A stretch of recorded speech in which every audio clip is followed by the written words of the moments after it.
Sabar itu terbagi tiga.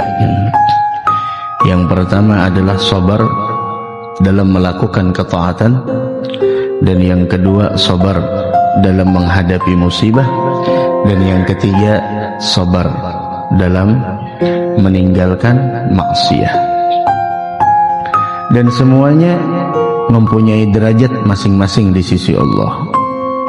Orang yang mampu bersabar dalam menghadapi musibah, maka dia mendapatkan 300 derajat di sisi Allah. Dan yang mampu bersabar dalam melakukan ketaatan, dia mendapatkan 600 derajat di sisi Allah. Dan siapa orang yang mampu bersabar dari meninggalkan maksiat, maka dia mendapatkan 900 derajat di sisi Allah Subhanahu wa ta'ala. Mudah-mudahan kita termasuk orang yang bersabar insyaallah. Amin ya rabbal alamin.